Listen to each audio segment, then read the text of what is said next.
The Webster Dictionary definition of suspicion is rather lacking in its ability to clearly denote the insidiousness which affects the ensnared mind. At its inception, suspicion is more like a tiny worm that bores its way into the psyche and takes up residence there. It can lie dormant for weeks or months, but it never dies. It hibernates quietly in the recesses of the mind, waiting to be fed with more doubt. Suspicion is the dark side of the mind. There is no joy or happiness where suspicion is present. It can paralyze its victim into non-action or create a state of numbness which robs the victim of their ability to reason correctly. Why am I so obsessed with the word suspicion? The simple answer is that all the devastating events of the past 3 months started with a small, unexpected observation which planted the worm of suspicion in my mind. Up until that event occurred, I would never have had the slightest doubt of the faithfulness of my wife of 16 years. 5 days of the week I am awake before my wife and the children. I have formed this routine which has me slipping out of bed and moving quietly into the exercise room located in the basement. I have several modern exercise machines which permit me to work out undisturbed for a half hour or more while the rest of the family is sleeping upstairs. A vigorous workout on the bench flex machine and the treadmill wakes up my entire body. It was a Thursday morning when I woke up a little earlier than normal.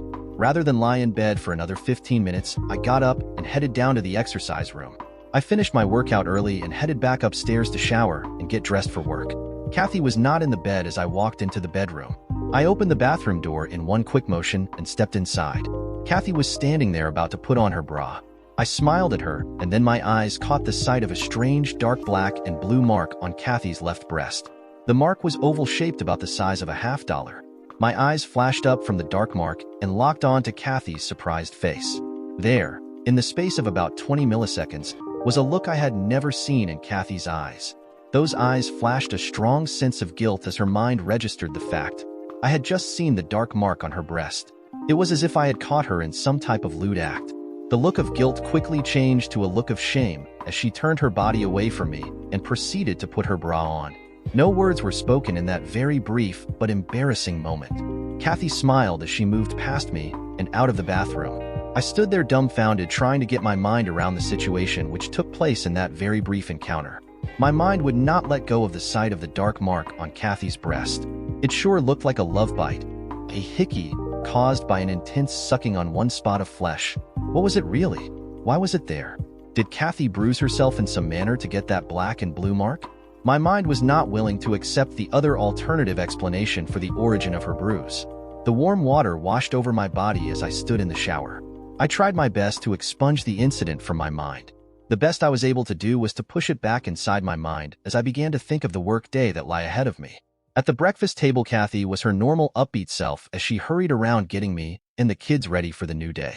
Jason and Christy had their usual sibling nit, picking at each other while they finished their breakfast and headed out the door to catch the school bus.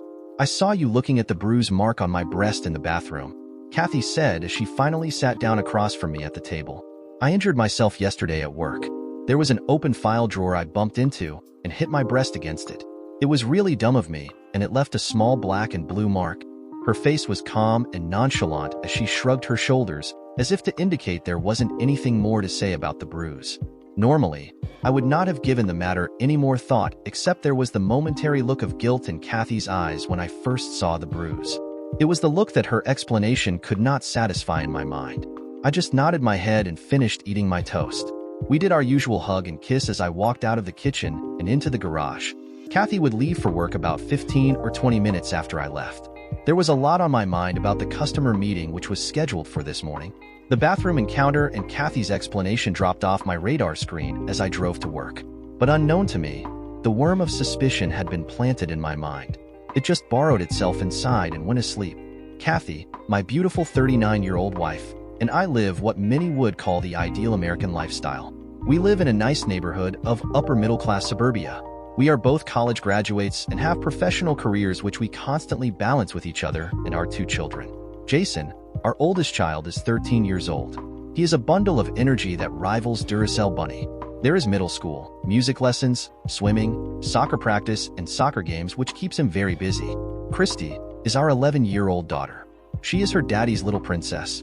Even during her early years, she had mastered the feminine skills that can bend and wrap me around her little finger. Just as in most other father-daughter relations, I know I am being manipulated, but I am helpless to defend myself when she turns on her sweet charms. My name is Paul Matthews. I am a year older than my wife. I have been employed at the Equity Corp for the past 12 years. My current position is that of section manager responsible for the maintenance department located at the corporate headquarters. There are 24 people in my department who have maintenance assignments ranging from heating and air conditioning equipment to computer and telephone installation. It isn't a very stressful job for me. I have very talented people working for me who know their jobs better than I do. Rarely do I have to do any business traveling. Once or twice a year, I attend a conference or seminar on new innovations in building maintenance. Kathy has gone with me on several of these out-of-town business trips. Kathy is the Director of Human Relations of the local TV cable company in our area. The high level of job responsibility makes Kathy feel very good about herself. In addition, her job has also done wonders for her self-esteem. After our daughter was born, Kathy thought her professional life was over and she would be relegated to the status of Susie homemaker and a stay-at-home mom. By the time Christy was 3 years old, it was obvious that Kathy would need to get some outside activity which would challenge her more than cleaning up after toddlers and making meals.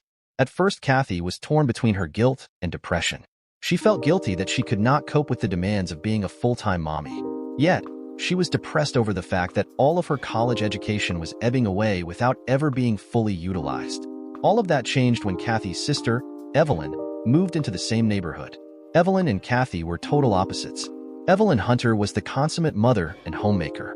She had no desire to challenge the world with her business acumen or to be some eye candy at a receptionist desk. Motherhood suited her just fine. Having her husband Todd being the principal breadwinner was the way life was supposed to be in Evelyn's mind. The Hunters have 3 children, a boy and 2 girls. Alan was the oldest, followed by Alexis and Alyssa, his twin sisters. It didn't take long for our 2 children to become adopted by their Aunt Evelyn and for them to spend much of their free time at their cousin's house. This was a blessing for Kathy. She and Evelyn worked out an arrangement which allowed Kathy to begin pursuing a professional career while her sister would be the den mother.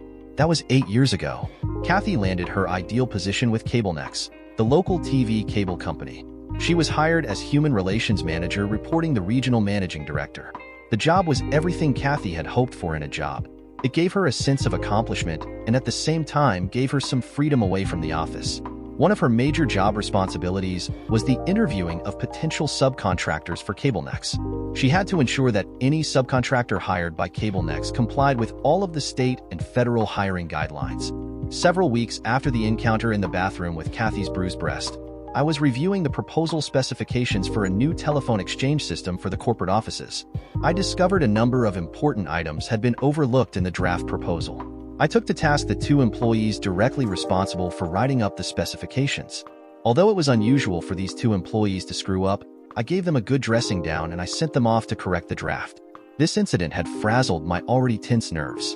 The entire order would have been seriously compromised if I had not caught the error in the draft. I decided I needed to get out of the office for the rest of the day and do some stress-relieving exercising at the gym. As I left the office, I told my secretary I would be gone for the rest of the day and to only call me if a 9/11 type tragedy happened to the company. She smiled at me and just nodded her head. The next 2 hours were spent in a heavy workout at the gym, which included swimming 100 laps in the large pool. Several minutes in the steam room and a nice hot shower made me feel like a new man. It was 2:10 in the afternoon when I walked out of the gym. For a quick second, I thought about returning to the office. My refreshed mind quickly squelched that idea. Let the group run itself for the rest of the day. As I was driving home, a nasty thought flashed across my mind.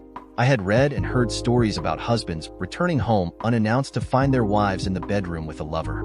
I smiled at that thought. Kathy would never be unfaithful to me. Then the little worm of suspicion in my psyche wiggled its ugly head, and the thought of the guilty look in Kathy's eyes gave me a twinge of doubt for a split second. I pulled into the driveway. No strange cars in the driveway. The garage door went up. No cars in the garage either. The children were still at school and Kathy would be at work for another 3 hours. Peace and quiet all for myself as I entered the silent house. After quickly changing into some sweatpants and shirt, I went into the den and put on some smooth jazz. I no sooner sat down in my recliner to relax when the phone began to ring. Damn it anyway, I thought to myself as I got up to answer the phone. It better not be the office calling. Hello, I said as I picked up the phone. Is this the Matthews residence? A female voice on the other end spoke. My mind first jumped to thinking this was a telemarketer making one of those annoying sales solicitation calls. Yes, it is. Who is this calling? I sounded annoyed as I challenged the caller. Oh, I'm sorry to have bothered you. I was wanting to talk to Kathy Matthews. The female voice sounded very apologetic. She's still at work. Can I take a message for her? I wanted to end this interruption and get back to my solitude and my glass of Jack Daniels. Would you be so kind? This is Nancy Cobb. I wanted to call her and tell her about the cost to get my car repaired. My mind jumped for a minute. Kathy didn't mention anything to me about a Nancy Cobb. Can you give me the information, Nancy? My voice had now changed to a more pleasant tone as my curiosity had peaked. Yes. Tell Kathy the body repair shop said the cost would not exceed $550 for the taillight and dent in the fender. Nancy's voice sounded like a middle-aged woman. All right, Nancy. Tell me more about the accident and what happened. My voice was nonchalant, hoping that Nancy would fill in all the details. Well, it was last week Tuesday when Kathy backed into my car in the parking lot. She didn't do any damage to her car, but the edge of her bumper smashed the taillight lens and made a small dent in the fender. It wasn't very bad. So Kathy told me to get an estimate and she would pay the cost of repair. She didn't want to report it to the insurance company. I can understand why she wouldn't want to do that. Those insurance companies will raise your premiums at the slightest chance.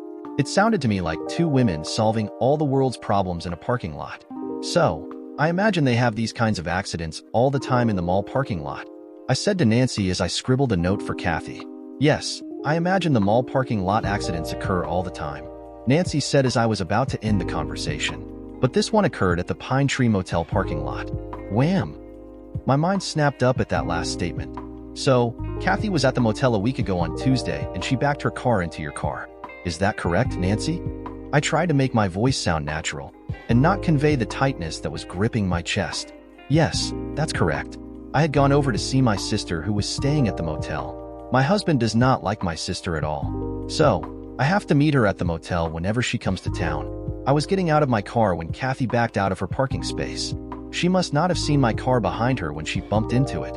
It was a good thing she wasn't going very fast, or the damage would have been greater. I thought for a moment about what question to ask Nancy next. Too much chaos in my mind, so I just asked, "Is there anything else about the accident you can remember, Nancy?" Well, nothing other than to thank the man who came over to look at the damage and tell me that my car was still very drivable. But he said I should get it fixed before the police gave me a ticket for driving with a broken taillight. Was Kathy upset by the accident? I could hear her take a deep breath as she thought for a second. Yes, she was.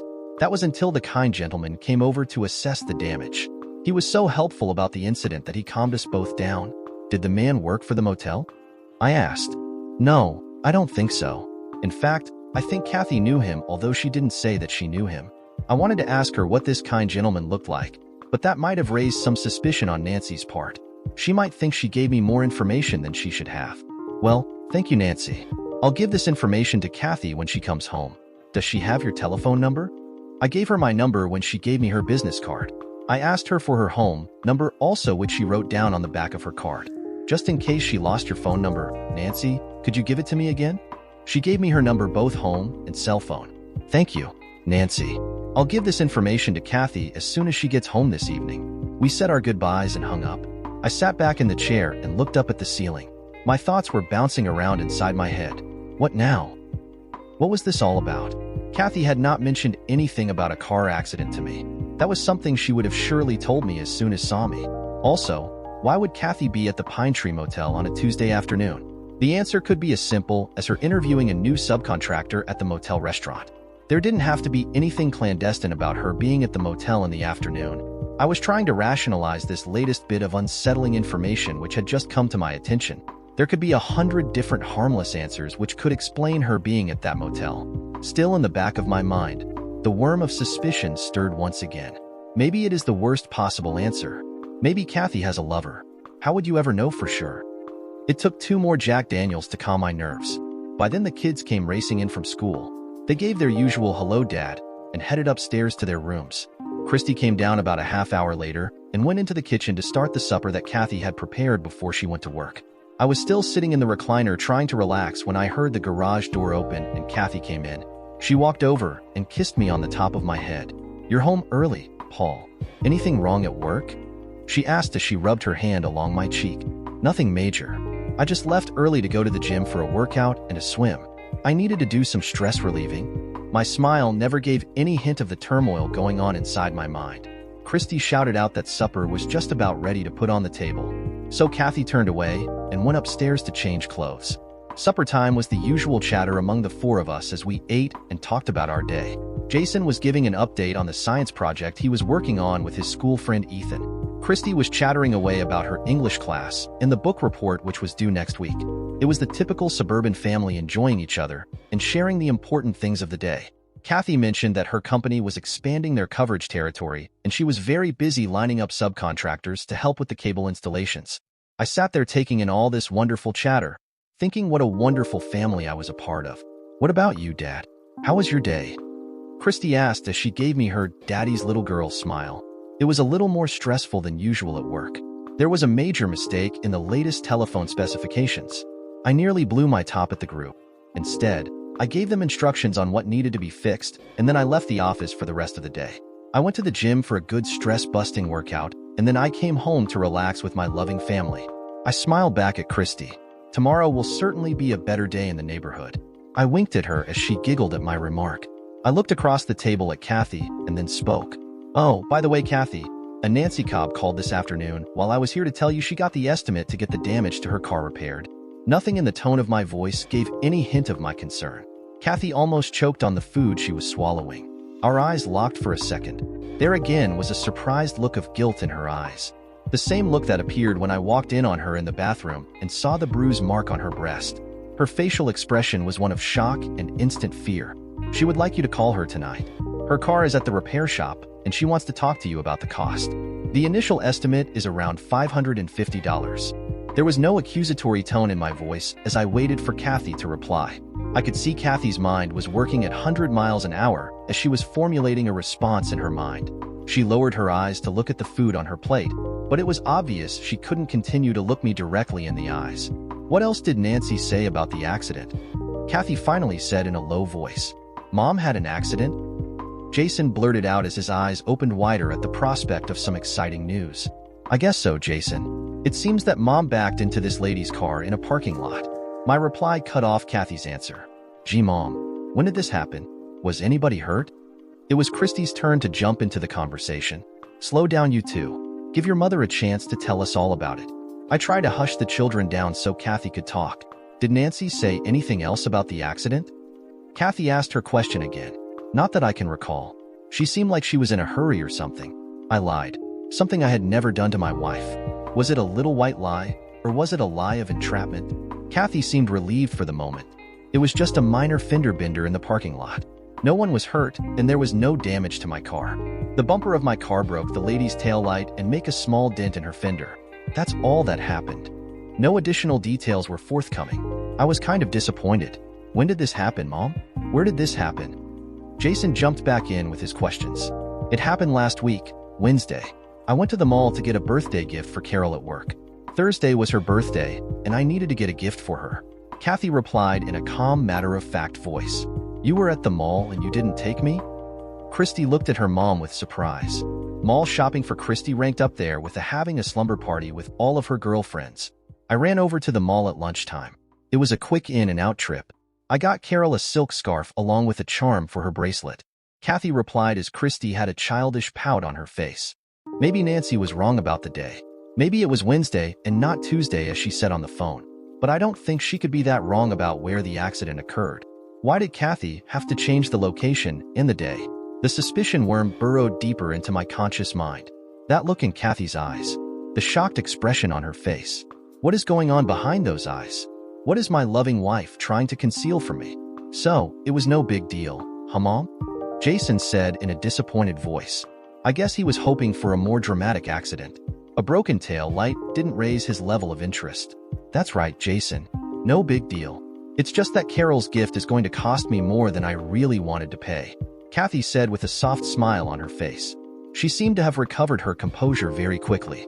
I didn't pursue the issue any further. Later that evening, the children were up in their rooms doing their homework. Kathy had gone off to our bedroom to return Nancy's call. Maybe she wanted to talk to Nancy in private. I didn't question why she needed some privacy for the call. The stereo playing and the TV off as I sat in the den. There was an open book on my lap and a Jack Daniels in my hand. My mind was in its most analytical mode at this time.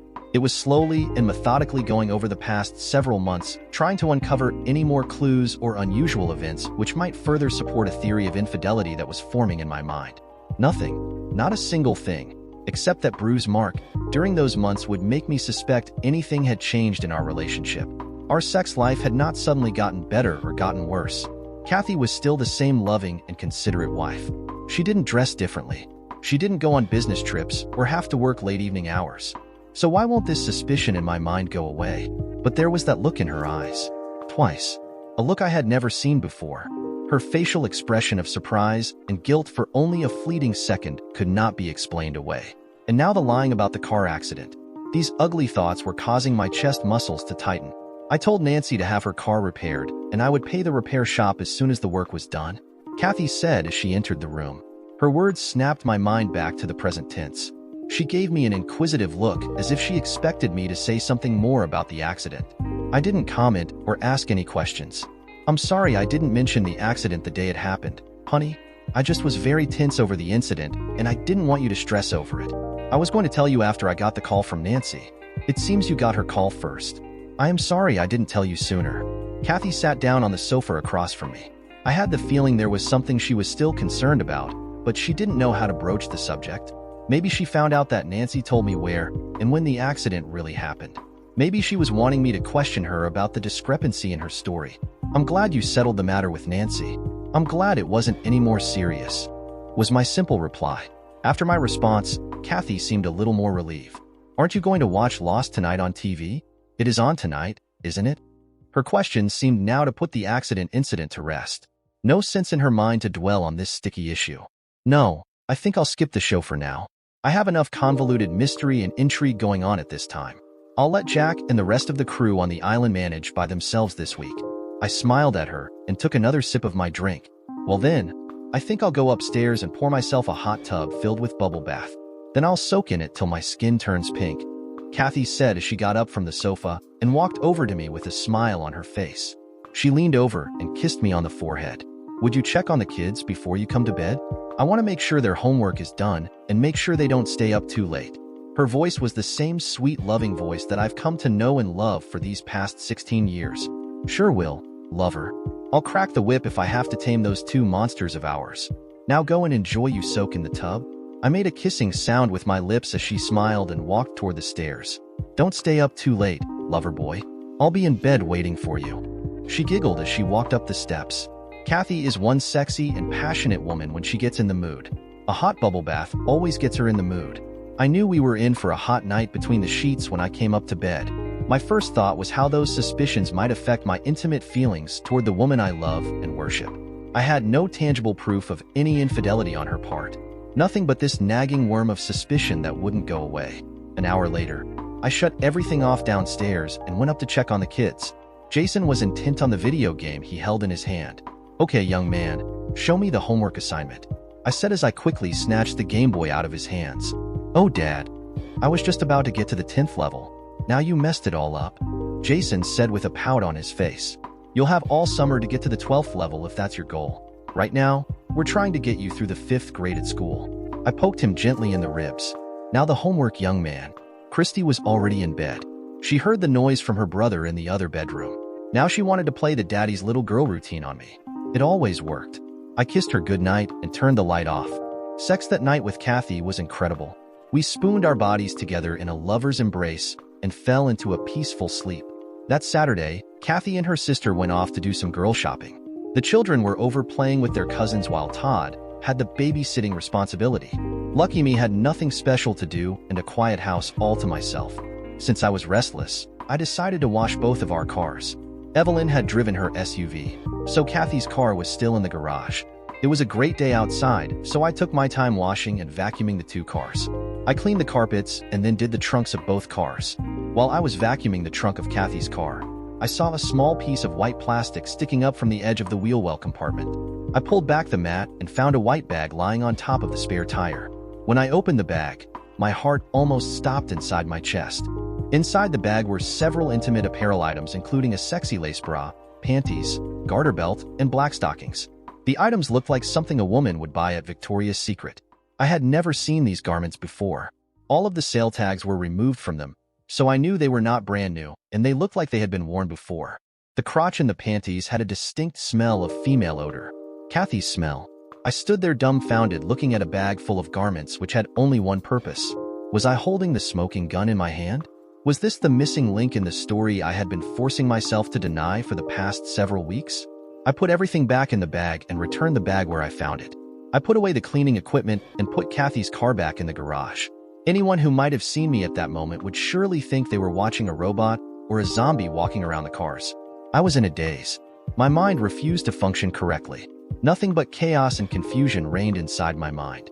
Finally, I locked up the house and drove to the corner convenience store. I bought a 6-pack of beer and then drove over to the lake.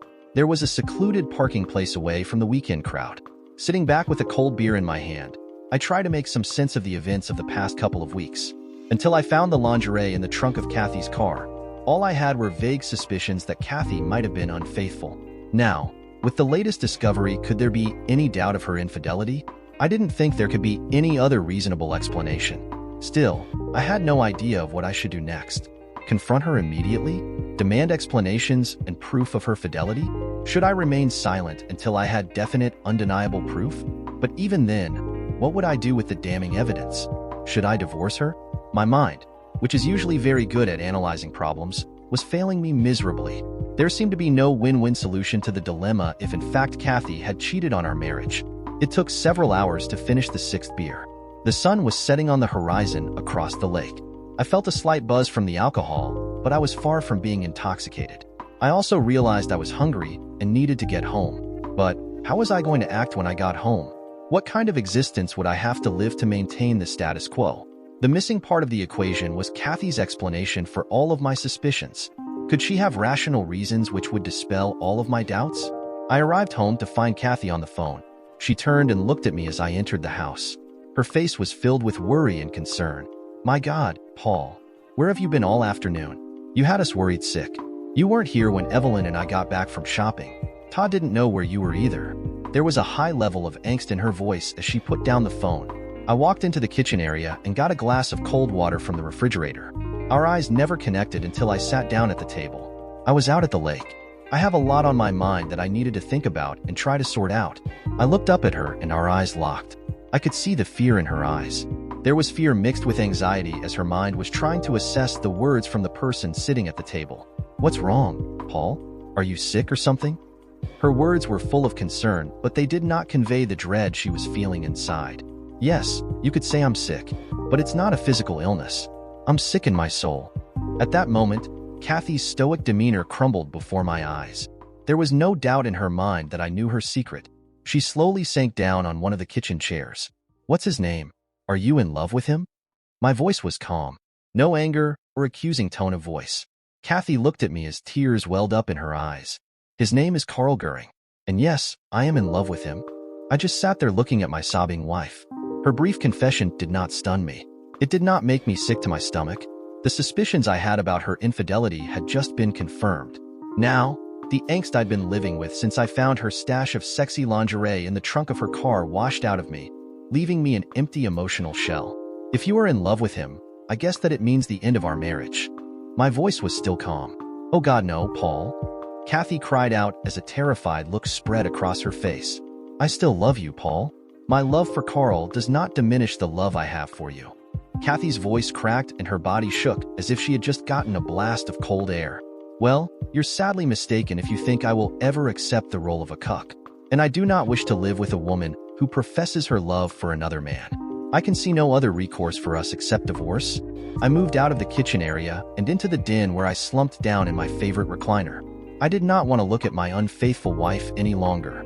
To me, the decision for a divorce was now a foregone conclusion. It took several minutes for Kathy to regain her composure enough to speak to me. She sat on the sofa across from me. She sat there quietly for a moment before she spoke. "I know this must be a terrible shock to you, Paul, finding out I have been unfaithful to you. But I really think you should listen to my explanation before you end our marriage." She tried to speak in a soft, loving voice, but I just turned my face away from hers. "Tell me one thing, Kathy. Do you still want to have a sexual relationship with this Carl guy?" She closed her eyes, took a deep breath, and simply answered, "Yes." "Then there is nothing left of our marriage. Since you are the adulterous partner, I will file the divorce papers in the morning. I will seek primary custody of the children. I do not wish to expose my young, impressionable children to an adulterous environment. If you want Carl as your lover, then it will have to be without having custody of the children." My voice had taken on an aggressive tone. It was time to exert my position as the head of the family and the aggrieved husband. Kathy's infidelity may have wounded my ego, but I was not about to roll over and let her have the children. "Please, Paul, don't do this. I told you I still love you. I don't want a divorce, and I especially do not want to have my children taken away from me." Kathy was sobbing and trembling again as the reality of my decision was setting into her mind. Your "I love you" statement is a farce when you also profess your love for another man.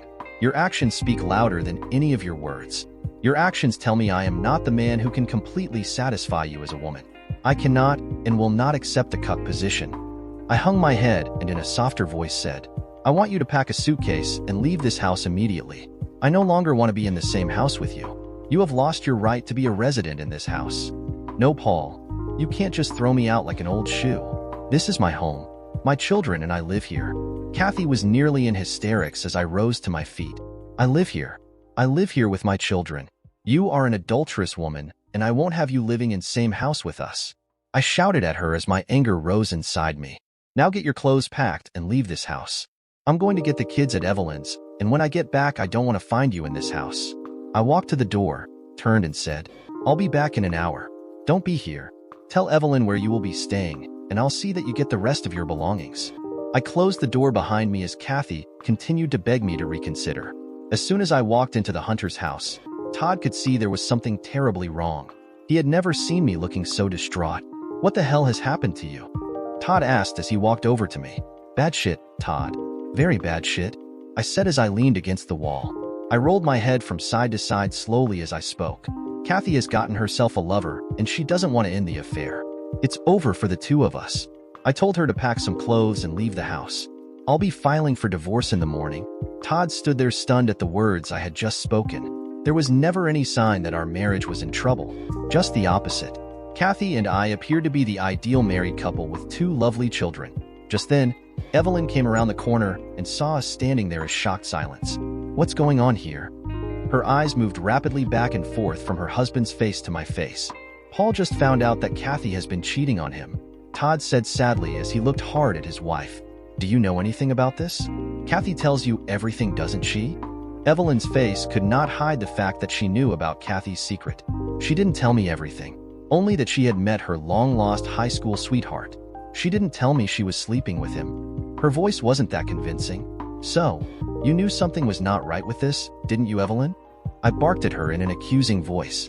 I tried to tell her not to get involved with Carl. Their relationship in high school was in the past, and she should not jeopardize her marriage trying to relive some teenage fantasy. Her eyes were now focused on a spot on the floor. She couldn't look me directly in the eyes. "How long ago was this, Evelyn?" I snapped at her. "About 8 weeks ago," Evelyn said in a small voice.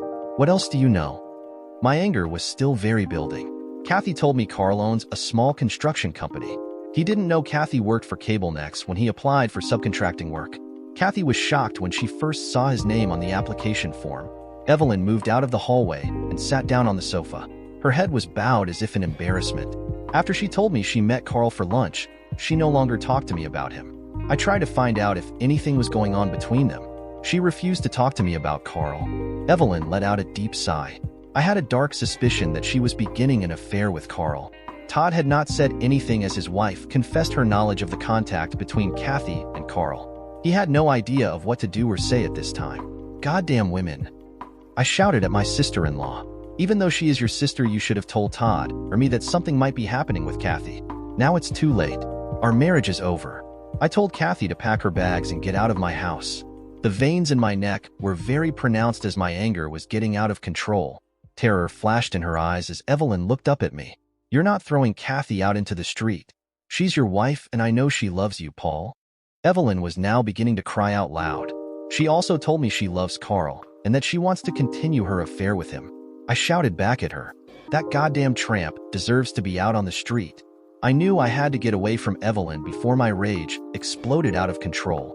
Where's Jason and Christy? I turned to Todd. They're in the backyard playing, Todd said as I turned and walked to the back door. The phone was ringing on the end table as I walked out to get the children. The two youngsters ran over to me as soon as they saw me. Come on, gang. Let's go and get some burgers at Mickey D's, I said with a forced smile on my face. Can the 3As come with us, Dad? Christy asked with a girlish smile on her face. Sure they can, if their mother and father say it's okay, I replied. Let's go in and ask them. Christy called out to the others as she raced inside the house. Evelyn was on the phone talking to Kathy. Why was Aunt Evelyn crying when I went into the house? Christy asked from the backseat of the car. She's having a bad day. I think she got some bad news that disturbed her, I replied to his daughter. Is that why she said she wanted Alan, Alexis, and Alyssa to stay home tonight? Dad? Jason interrupted the conversation. I guess so, Jason. There's a lot of things going on right now that will upset a lot of people. We can talk more about this when we get home. Jason and Christy were finishing up their French fries when I turned away from them and pushed the speed dial button on my cell phone. The phone rang several times, then a female voice answered. Hello. It was Evelyn's voice. In a quiet voice, I said to her, we're going to be leaving here shortly, and when we get home, Kathy better not be there. The children were more interested in the things going on around them to pay any attention to my phone conversation. Paul, be reasonable. Kathy is having a major emotional crisis over this. She has no place to go, and she doesn't want to be without her children. Evelyn was trying to be the mediator for her sister. I don't give a damn where she goes. She can go live with her new lover for all I give a damn. My rage was building again. She better not be there when we get home, or the children will find out the hard way what a cheating and immoral woman their mother really is. I pressed the off button and took a deep breath as I tried to suppress my anger. What's wrong, Daddy? Christy asked as she saw the strange look on my face. I tried my best to smile and acted nonchalant. Nothing really, sweetie. We'll talk more when we get home. The house was empty when the three of us arrived home. Where's Mommy? They both asked as they saw the empty house. She had something she needs to do. Mommy will be away for a while things get straightened out. I sidestepped the serious answer to the children's question. I knew very soon I would have to have a very hard talk with both of them. Now get upstairs to your rooms. I want that homework done in the next hour. I'll be up to tuck you in and say goodnight. When I walked into the bedroom, I noticed there were a lot of Kathy's clothes missing on her side of the master closet. Her cosmetics were also missing from the vanity in the bathroom. Even though my anger was still paramount, I felt a strong sense of loss as the reality of Kathy's absence set in. Still, I knew there would be more anguishing moments lying ahead of me. I lay back in the dark bedroom looking up at the ceiling. There were so many details I would have to address in the immediate future. Most important would be the emotional health and well-being of my two children. How do you tell your children that their mother will no longer be living with them? That she will not be there to love and comfort them every night? That she will not be there to be Dr. Mom when they are sick? In my own mind, I was struggling with my decision to fight for custody of the children. I wanted them to grow up happy and healthy. Would they be better off living with their mother and her new lover? Maybe it was my wounded ego. Maybe it truly was my devotion to my children, but I soon rejected the idea I could give up the children to my adulterous wife. I would fight tooth and nail to have them continue to live here with me. The next several days were traumatic and heart-wrenching for me. I immediately began the divorce process. Through my attorney, I was able to get a restraining order against Kathy from coming in contact with me or the children. Kathy hired a lawyer and was fighting the restraining order, but the results would take a week or more in the courts. Jason and Christy were now confused and upset with the events which were happening in their once happy and loving home. I had sat down with them and tried to explain that their mommy and daddy were having some serious problems remaining married to each other. The children could not understand what was happening and why their parents could not just kiss and make up. I told them there were issues which were too serious to just forget about. I did not specifically tell them about their mother's new lover. As gut-wrenching as these episodes were with the children, I was determined to stick to my position. When I finally talked to Kathy on the phone, a week after I made her move out of the house, I issued my first threats to her. I told her there are laws in our state against alienation of affection by a third party. I told Kathy if she insisted on fighting the issue of my custody of the children, I would file charges against Carl and sue him for alienation of affection and destruction of our marriage. I also told her I would report her affair to the senior executives at CableNex as a conflict of interest on her part. She would probably be fired from her job and Carl's company would be prohibited from doing business with CableNex. Kathy's continued to plead with me to cancel the divorce actions and let her return home. These pleas were met with my sarcastic remarks about her having made her choice. I made it quite clear I would not be a cuck or live in an open marriage arrangement. Adding to insults, I told her that I was never interested in sloppy seconds, and I don't keep damaged goods. The phone call ended with Kathy still pleading with me to reconsider. Next, I had a long talk with my sister-in-law about Jason and Christy visiting with their cousins. I told her in no uncertain terms would not I permit Kathy to be at Evelyn's house if the children were there. I set down the rules of conduct that would govern my relationship with the Hunter family. Evelyn finally capitulated to my demands for the sake of the 5 children. She knew if I would restrict or cancel the visiting between the cousins, both families would suffer. The divorce papers were drawn up with me as the primary caregiver and having custody of the children. Kathy took my threats seriously and withdrew her objections to that part of the arrangement. She would have visitation rights on every other weekend, provided her lover was not present during those visitations. She would pick up and drop off the children at her sister's house, so I would not have to be present when she came to their house. This mutual agreement permitted the divorce process to continue. A month after Kathy moved out of the house, I looked into the bathroom mirror and saw a man who had aged 10 years in the space of 4 weeks. Every evening the children pressed me about making up with their mother so she could move back in with us. These confrontations were having their toll on the 3 of us. In addition to losing my wife, I now felt I was on the verge of losing the love of my children. I took an early vacation from work to spend more time bonding with the children. Slowly, the tension between the children and me improved, but I could still see they missed their mother and their once happy family life. Being a single parent was becoming very stressful for me. I finally hired a housekeeper to maintain the household and be a live-in maid. I also did this to ensure that an adult would be at home when the children returned home from school. Margarita was an elderly Latino grandmother who accepted the position. She moved into one of the guest bedrooms and immediately took over all of the household chores. It didn't take long for Jason and Christy to adopt her as their foster grandmother. In addition to her household chores, she also began teaching the children the Spanish language. A quiet stability slowly returned to the Matthews house. The children stopped pressuring me to allow their mother to return to the house. The weekends the children spent with their mother soon became part of their routine. They seemed better able to adjust to not having their mother live in the same house with them. The return home after their visitations with her became less stressful for them.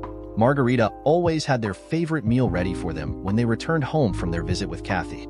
Still, it wasn't the same loving family anymore. My life was particularly stressful because of trauma I suffered after the discovery of Kathy's infidelity and then the loss of her presence in the house. Down deep, I truly missed her love and companionship. I went about my daily routines at home and at work as best I could. At times, my actions were more robotic than that of a thinking individual. There was a huge hole inside my mind and soul. Something very valuable had been ripped from my perfect life.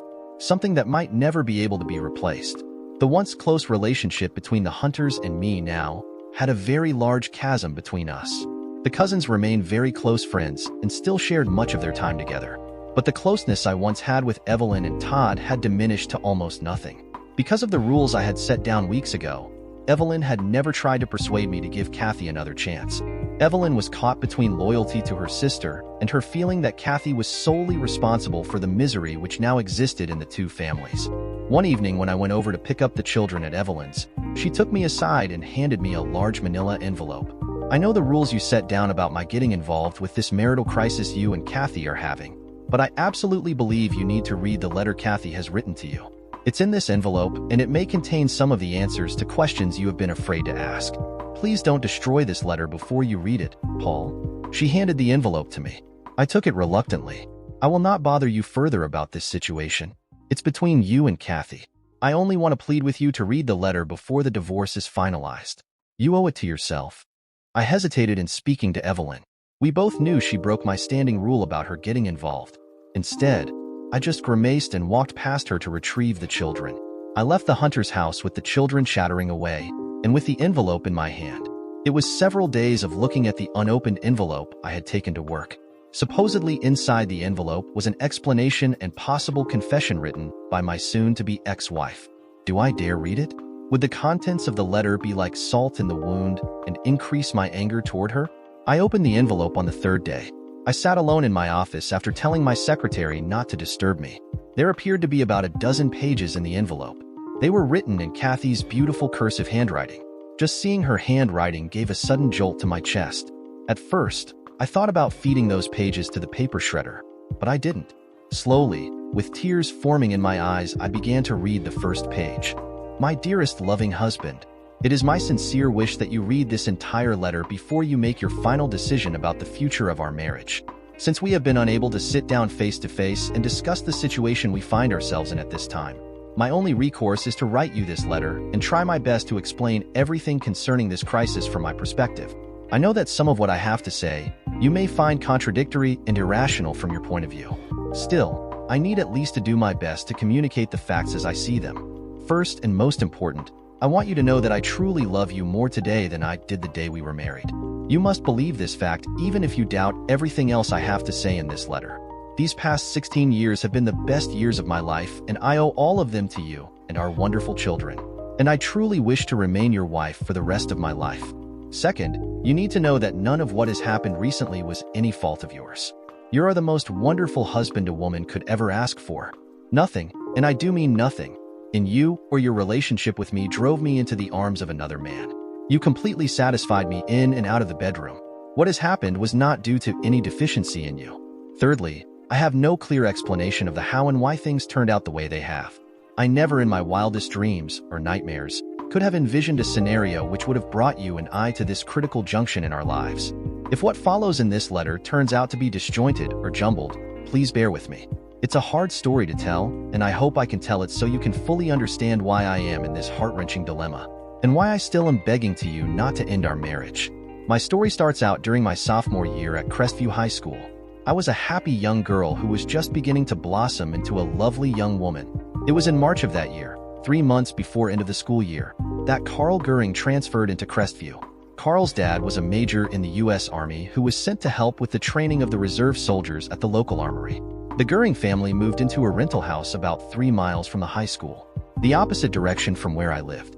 Carl ended up in 3 of my classes: English literature, trigonometry, and biology. It was obvious from the first week that the school Carl had previously attended was not on par with Crestview's curriculum. Carl was having a hard time keeping up with the rest of the class. One day, on a dare from my best girlfriend Betty, I went over to sit with Carl during lunch period. He was sitting by himself. I guess he was trying to figure out how to break into the school's student body instead of being looked on as an outsider. Carl was a little surprised, and I think somewhat happy when I asked if I could sit with him. This first lunch meeting was just an introduction. It ended up that Carl and I had lunch every day from then on. Betty even joined us most of the time. That's when Carl told us about his dad, his mom, and his little sister Jennifer. The Goering family had moved around the country and several overseas locations in the 20 years Carl's parents were married. Such was life for the family of a career soldier. After that first week of lunch meetings, Betty and I began to tutor Carl in the classes he was having trouble keeping up. The 3 of us formed a study group which helped Carl enough that he graduated to junior grade with a 3.2 average. We were all proud of his accomplishment. Yet during all that time, neither Betty nor I actually dated Carl. We were just happy to hang out together and enjoy each other's company. That summer, between our sophomore and junior years, Carl was sent to his grandparents' ranch in Idaho. I was pretty bummed out for those 3 months till school started and Carl returned from Idaho. Even though Carl and I had not been on a formal date, I was beginning to have some very strong feelings for him. I even challenged Betty to see if she was becoming infatuated with Carl.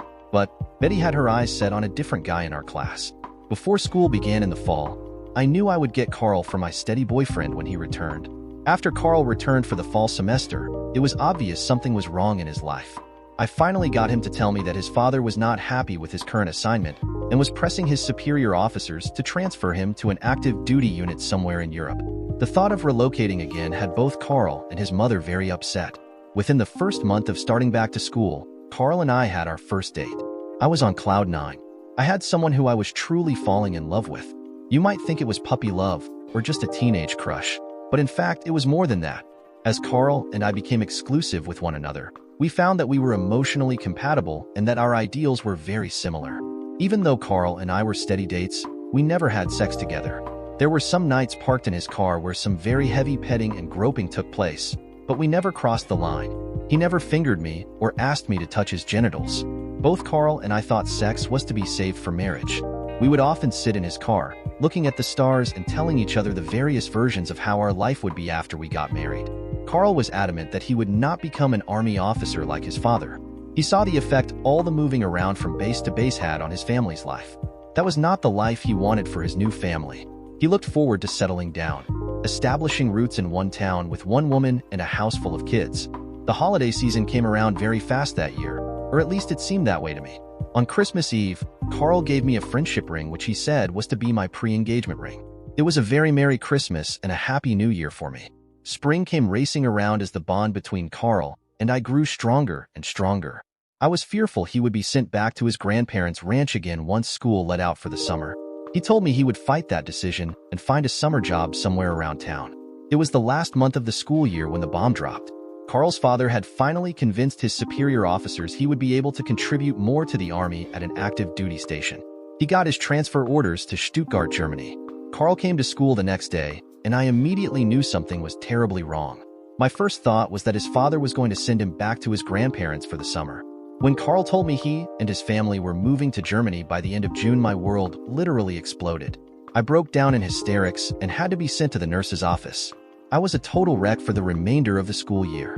My grades plummeted. If it had not been for my previous high grades, I would never have passed on to my senior year. All kind of thoughts raced through my mind. I even told Carl we should run away and elope. But Carl was the cooler head.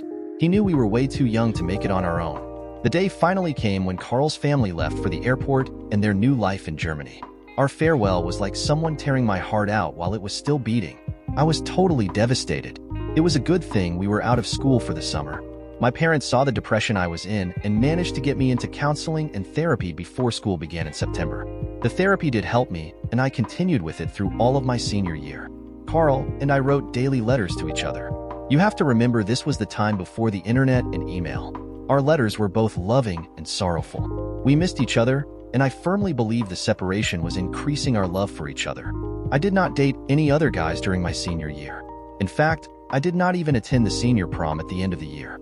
I was Carl's girl, and I would remain faithful to him no matter what. Instead of chasing and dating other boys in my senior class, I concentrated all of my efforts on improving my grade point average and making a high score on my SAT test.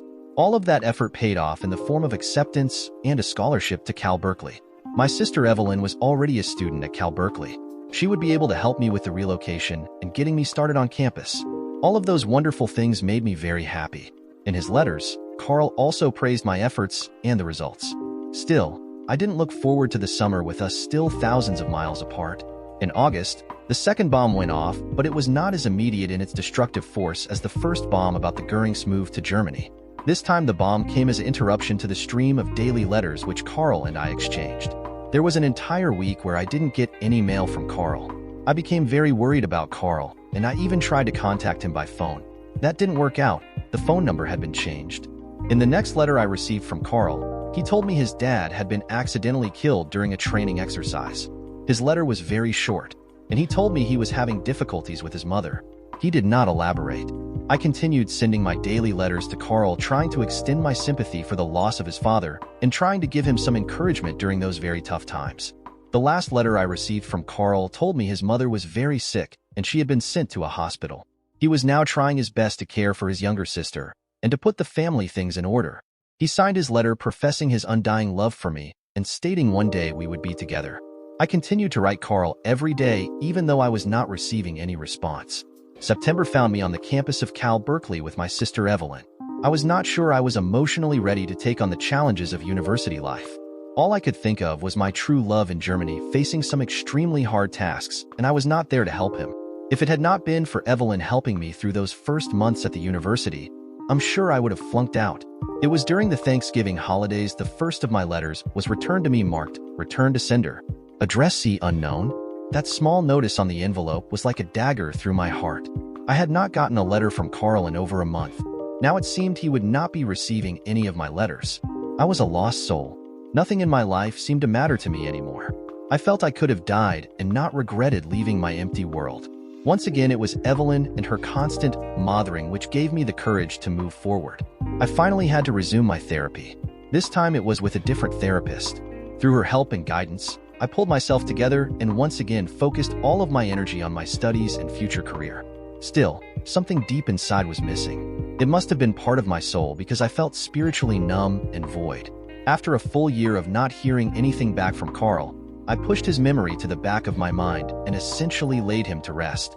All of his previous letters were packed in several shoeboxes and stored in the back of my closet. As a side note, Paul, you never knew about those letters. I kept them stored away until the day you proposed marriage to me. Your love and that proposal began to heal my wounded soul. That weekend, I burned all of Carl's letters and scattered the ashes into San Francisco Bay. Carl was finally put to rest forever. Or so I thought. I never told you about Carl, and I told all of my family never to mention him to you, or to me, ever. What followed after college were 16 of the most wonderful years that a woman, a wife, and a mother could ever ask for in her entire lifetime. You must believe those words, Paul. They are the absolute truth. This next section of my explanation may sound strange, and some of it absolutely absurd. There will be things in this letter that defy logic and rationality. Yet, after all the dust of my words has settled, you will find one terribly torn and bedeviled woman. A woman who has had to come face to face with some very serious revelations in her life. As you know, one of my major responsibilities at CableNex is to review and approve all subcontractors who perform work or services for CableNex. The review process of my department focuses on the subcontractor's past and present compliance with all of the state and federal labor laws. We do not issue work contracts to subcontractors who employ illegal immigrants or who violate the work hour laws. Subcontractors are required to fill out a lengthy application form in order to qualify for a CableNex contract. These applications are screened by 2 of my assistants, and those applicants who pass the initial screening are then sent to my office for my review. It was March 22nd when a stack of applications was placed on my desk. There were 6 folders for my review, which I began right after lunch. The third folder I opened was the application form from the KG Construction Company. I read the summary page that Loretta, my assistant, had done as part of her initial review. Her summary comments were very favorable for KG Construction, so I began to read the details on the application form. When I got to the section of ownership of the company, it was like I was just slammed into a brick wall at 60 miles an hour. Carl Goering, sole owner of KG Construction Company. I don't know how long it took me to catch my breath after reading Carl's name on the application. My mind seemed to explode inside my head. Confusion reigned supreme inside my shell-shocked mind. Could this person be my Carl Goering? Could this person be the Carl Goering who had professed his undying love for me so many years ago? The rest of that day was a total waste for me. I told Loretta to do some more detailed background checking on KE Construction Company and the owner, Carl Goering. I left work early that day and came home to try and get my mind under control again. I needed you and the children around me to reinforce the loving bond we share as a family.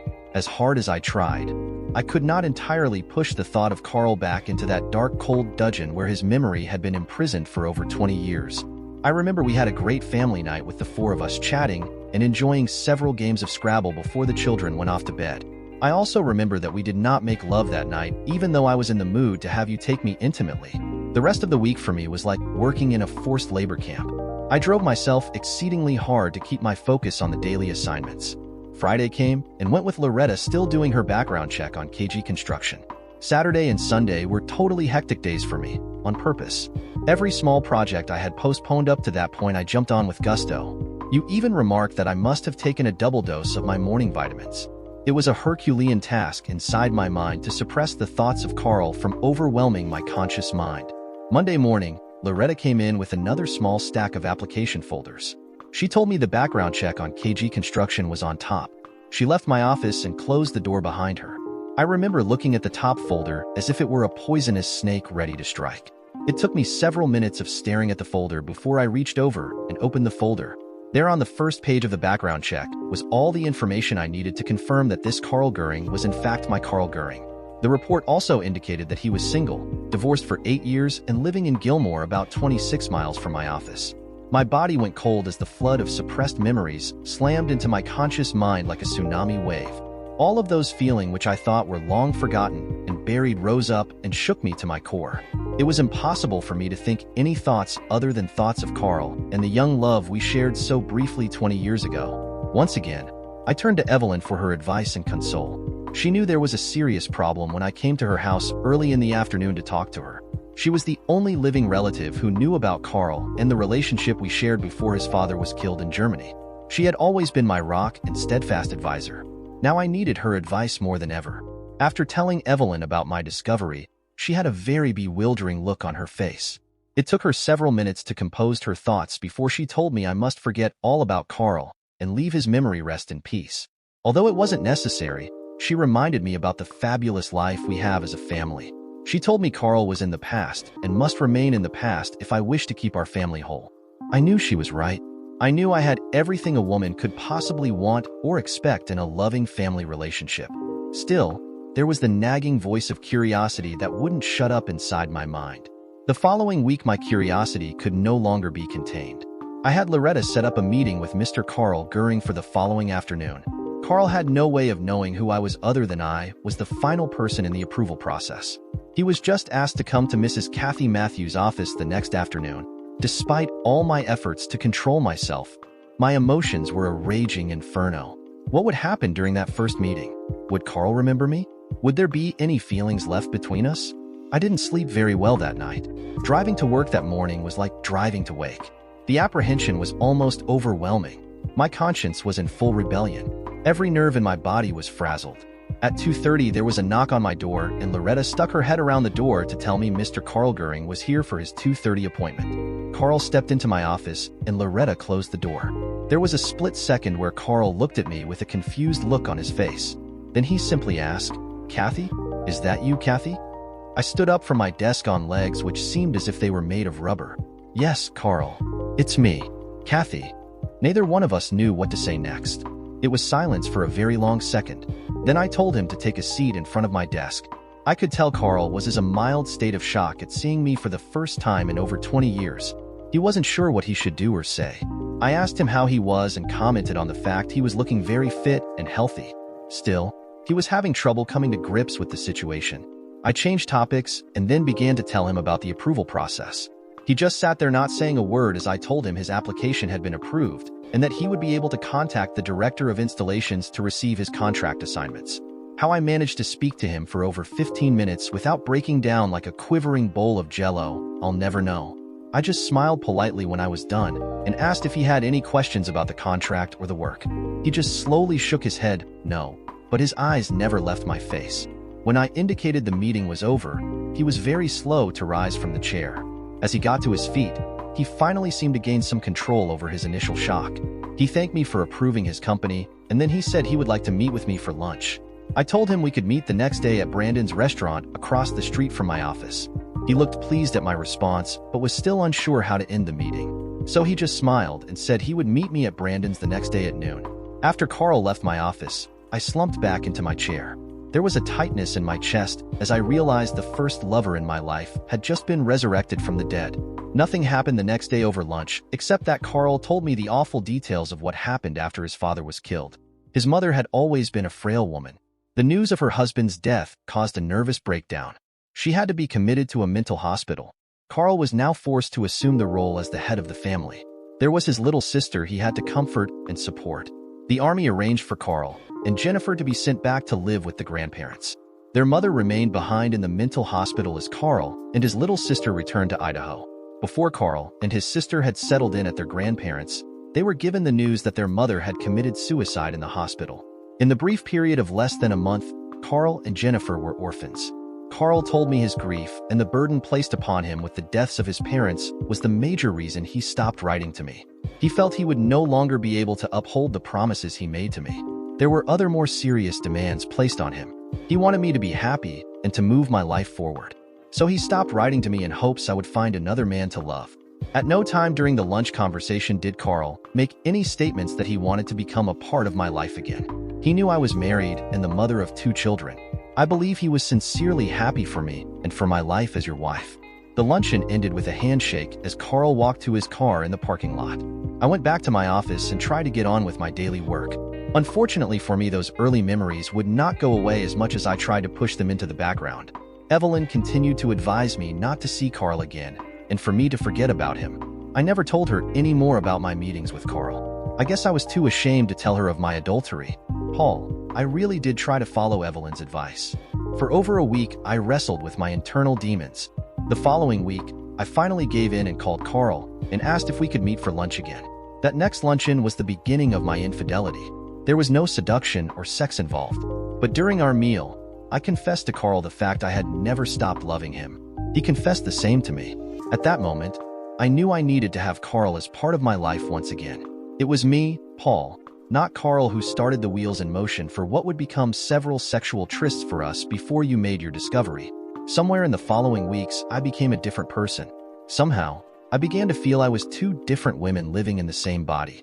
When I was with you and the children, I was the same loving wife and mother I had always been. When I was with Carl, I was that young girl again, finding my lost love and once again having him in my arms. I knew it was wrong. No excuses, no defense for my actions. All I can truly say to you, Paul, is my love for you has never diminished. Contrary to many stories you may have read, there was never any competition between you and Carl in my mind. You are my husband, and he could never be my husband. Those were my thoughts during those days of confusion and turmoil for me.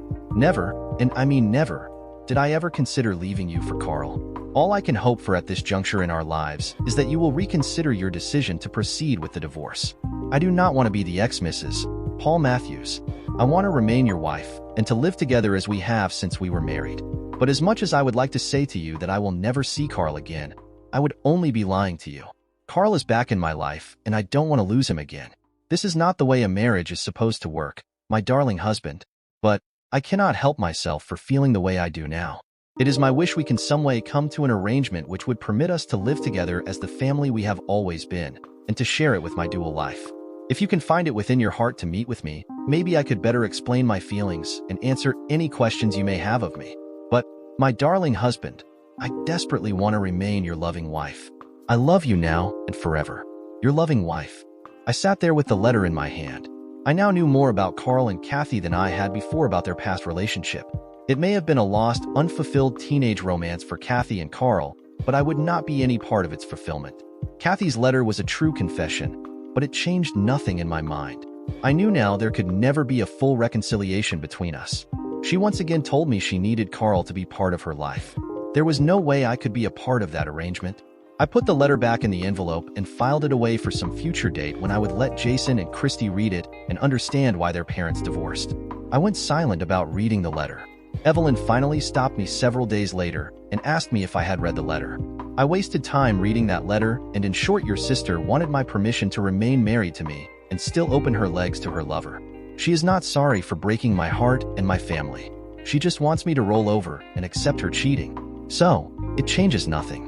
Whatever Kathy and I had for 16 years is now over. I do not care to meet with her or ever see her again. The divorce will be finalized next week. I turned and walked away from a very sad soon-to-be sister-in-law. The divorce decree was finalized without me being in attendance. I had my attorney attend the hearing when the decree was made official. I was told Kathy was there and cried as the judge issued the pronouncement. I had my wish. I was never forced to come face-to-face with Kathy. Whenever necessary, I would inform her of my plans with the children through her sister. The instructions would simply be for her to remain away from us and not to try and interfere with them. In effect, she no longer existed in my world. I really wanted to catch hold of the a-hole who ruined my marriage, and I really wanted to punch him in the face and kick him the balls. But I had kids to take care of, and I never wanted Kathy to try and take the kids away. So, I decided to take my anger and channel to creating a better life for my kids. 6 months after the divorce, Kathy and Carl married. Over the next 2 years, Kathy gave birth to a baby boy. They remained living in Gilmore. Kathy's close relationship with Jason and Christy continued over the years. Christy was especially thrilled when her mother gave birth to her new stepbrother. I never met with Kathy or her family after the divorce. In my mind, she died the day I made my fateful discovery. I remained the stern and loving father who became totally involved with the children as they grew up. I refused to go any dates with the numerous females who constantly tried to become involved with me. Kathy was the only woman I would ever love enough to want to be intimate with. In place of sex and female companionship, I focused my attention on the children, my job, and I even became involved in local politics. It was at their 18th birthday that my kids were given the letter that their mother had written to me. I told them that I held on to the letter till I thought they were old enough to understand why I divorced their mother. They understood and supported me. That did cause them to start distancing them from their mother and her family. I guess after all these years, I will get some sort of satisfaction. Love may be a many splendid things, but love can also be a very destructive force when Cupid decides to play his practical jokes. So, it was for Kathy and me. Dear listeners, please share your thoughts in the comments section below, and don't forget to like, share, and subscribe.